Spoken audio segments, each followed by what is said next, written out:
रात का समय था। चारों ओर घना अंधेरा फैला हुआ था।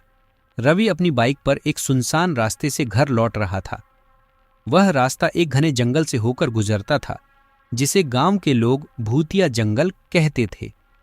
रवि को इन बातों पर विश्वास नहीं था, लेकिन उस रात कुछ अजीब घटने वाला था। जैसे ही रवि उस जंगल के पास पहुंचा, उसकी बाइक अचानक बंद हो गई। उसने कई बार स्टार्ट करने की कोशिश की, पर बाइक चालू नहीं हुई। अब चारों ओर सन्नाटा था, सिर्फ झींगुरों की आवाज और हवा के सरसराने की ध्वनि। अचानक उसे पेड़ों के बीच एक सफेद साया दिखा। वो साया धीरे धीरे उसकी ओर बढ़ रहा था। पहले तो उसने सोचा कि शायद यह उसका भ्रम है।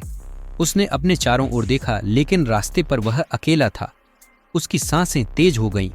फिर उसने उस साये की ओर देखा तो उसे महसूस हुआ कि वो एक महिला है, जो सफेद साड़ी में लिपटी हुई है और उसके बाल खुले हुए हैं। उसका चेहरा अंधेरे में साफ नहीं दिख रहा था, लेकिन उसकी आंखें चमक रही थीं, जो सीधी रवि को घूर रही थीं। रवि का दिल धड़कने लगा। उसने अपनी बाइक को फिर से चालू करने की कोशिश की, लेकिन बाइक ने साथ नहीं दिया। वह महिला अब उसके और करीब आ रही थी। अचानक उसने सुना कि महिला एक अजीब धीमी आवाज में उसका नाम पुकार रही थी, रवि, रवि। ये सुनते ही उसका खून जम गया। उसने कभी उस महिला को देखा नहीं था, फिर भी उसे उसका नाम कैसे पता था? डर से कांपते हुए रवि ने बाइक छोड़कर दौड़ना शुरू कर दिया। वह दौड़ता जा रहा था, पर ऐसा लग रहा था कि उसके कदम भारी हो रहे हैं, जैसे कोई उसे पीछे खींच रहा हो। उस महिला की आवाज और करीब आती जा रही थी, रवि, कहाँ जा रहे हो? लौट आओ। आखिरकार किसी तरह रवि गांव के पास पहुंचा और गिरते पड़ते अपने घर पहुंच गया।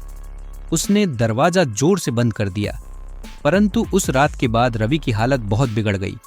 लोग कहते हैं कि उसने उस महिला की आत्मा को देख लिया था, और वो आत्मा अब भी रवि का पीछा कर रही है। आज भी जब रात होती है, लोग रवि के घर के पास से गुजरते हैं तो कभी कभी उन्हें एक धीमी सी आवाज सुनाई देती है, रवि, लौट आओ।